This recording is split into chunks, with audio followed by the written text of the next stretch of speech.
भारत में मानसून आ चुका है और नॉर्थ ईस्ट स्टेट्स में झमाझम पानी गिर रहा है। असम में तो बाढ़ के हालात अभी भी बने हुए हैं।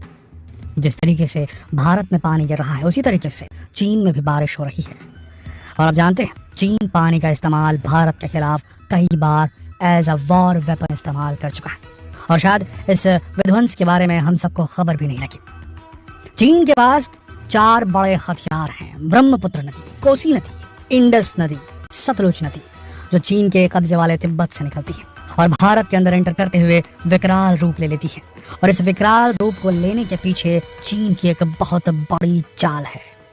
2018 में बिना बताए चीन ने ब्रह्मपुत्र की ट्रिब्यूटरी जो से निकलती है एक सहायक नदी, सियांग नाम है उसका, उस ट्रिब्यूटरी सियांग में पानी छोड़ा था, जिसकी वजह से नॉर्थ ईस्ट के कई राज्यों में बाढ़ आ गई थी।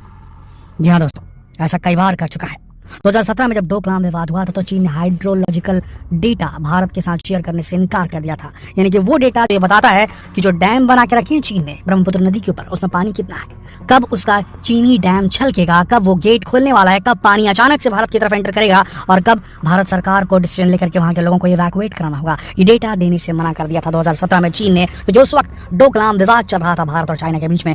तो चीन अक्सर ये करता आया है, पानी को एज अ वॉर वेपन इस्तेमाल करता आया है भारत के खिलाफ। चीन लगातार ब्रह्मपुत्र नदी में डैम्स पे डैम्स बना रहा है और उसका जो ये जो चाल है उसकी, वो सिर्फ और सिर्फ भारत को पछाड़ने की और भारत के नॉर्थ ईस्टर्न स्टेट्स को रेड जोन में डालने की है दोस्तों।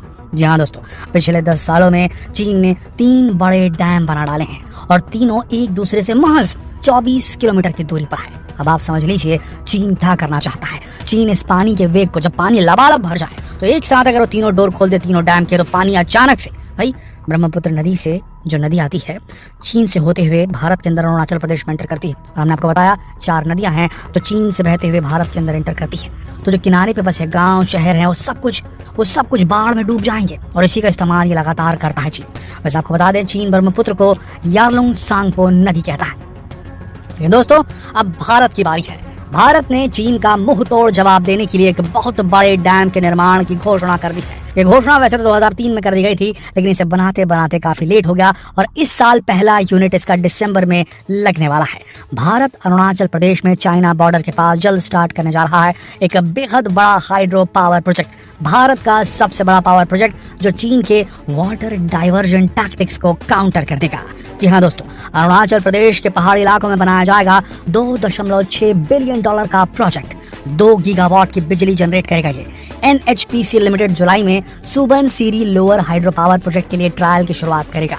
यह प्रोजेक्ट असम और अरुणाचल प्रदेश के बीच में है। इससे सुबनसिरी नदी में बनाया जाएगा। सुबनसिरी नदी ब्रह्मपुत्र नदी का सबसे बड़ा ट्रिब्यूटरी है। यह नदी 442 किलोमीटर लंबी है जो असम और अरुणाचल प्रदेश से होकर गुजरती है।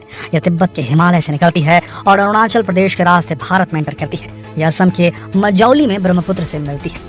प्रोजेक्ट की पहली यूनिट का कमीशन दिसंबर में हो जाएगा और 2024 के आखिरी तक सभी 8 यूनिट्स का कमीशन कर दिया जाएगा। और उसके बाद दोस्तों चीन जितनी मर्जी चाहे पानी अचानक से पड़े, भारत रोकने में कामयाब हो जाएगा। इवन भारत इसका काउंटर कर सकता है जिससे चीन को बैकफायर हो जाएगा। अगर सारे बांध बंद कर दिए भारत ने, पानी स्टोर होने लगेगा और चाइना की तरफ बाढ़ आ जाएगी दोस्तों, उल्टा हो जाएगा पूरा का पूरा। आपको बता दें ये जो प्रोजेक्ट है सुबनसिरी वाला, हमने आपको जो बताया, ये प्रोजेक्ट की शुरुआत 2003 में हो गई थी भारत के अंदर। फिर इसे पूरा करने में 20 साल की देरी हो गई क्योंकि वहां प्रदर्शन किए गए। पर्यावरण को होने वाले नुकसान को लेकर कई मुकदमे दायर कर दिए गए सरकार के खिलाफ, जिसके चलते प्रोजेक्ट में देरी होने लगी। नेशनल ग्रीन ट्रिब्यूनल ने 8 सालों तक प्रोजेक्ट पर रोक लगाने के बाद 2019 में से फिर से शुरू करने की इजाजत दी है, जिससे हाइड्रो पावर प्रोजेक्ट की लागत $2.6 बिलियन तक पहुंच गई है, जो कि निर्धारित किए गए ओरिजिनल खर्च का 3 गुना है। अगर देखा जाए तो ये स्ट्रेटेजिक व्यू पॉइंट से बेहद महत्वपूर्ण डैम है दोस्तों, ये जो भारत बना रहा है अरुणाचल प्रदेश के चीन बॉर्डर में। बिल्कुल आपको बता दें चीन के पास तिब्बत के रीजन पे ब्रह्मपुत्र से सिर्फ 5% फ्रेश वाटर बचता है, उसका रिजर्व होता है। लेकिन अरुणाचल प्रदेश में ब्रह्मपुत्र नदी से भारत के पास सबसे बड़ा फ्रेश वाटर रिजर्व आता है। चीन यारलुंग सांगपो यानी कि ब्रह्मपुत्र नदी पर 60,000 मेगावाट का बांध बना रहा है। इसलिए चीन बार बार भारत को आंख दिखाता है कि अगर उसने इसे बंद कर लिया तो भारत के बड़े हिस्से में पानी की दिक्कत हो जाएगी। भारत को भी इस बात की चिंता है कि चीन का डैम पूरा हो जाने पर वो ब्रह्मपुत्र नदी का पानी रोक लेगा, जिससे नॉर्थ ईस्टर्न स्टेट्स में सूखा पड़ सकता है। भारत चीन के बीच डैम वॉर की लेकिन शुरुआत अब हो चुकी है। पानी अब वॉर वेपन बन चुका है और इससे दोनों ही पड़ोसी देशों में कियोटिक सिचुएशंस, विध्वंसक सिचुएशंस पैदा हो सकती है। डैम बनाकर इंडस्ट्रियल इरिगेशनल या डोमेस्टिक पर्पस वाटर की मात्रा में कमी की जा सकती है। बिना गोली चलाए देश की इकोनॉमी पर वार किया जा सकता है। चीन अपने डैम प्रोजेक्ट को भारत के खिलाफ इस्तेमाल कर रहा है। चीन बॉर्डर के पास डैम बनाकर लाखों लीटर पानी को जमा कर रहा है। चीन भारत के साथ साथ म्यांमार, थाईलैंड और वियतनाम जाने वाले नेचुरल वाटर के फ्लो को कंट्रोल करने की कोशिश में लगा हुआ था।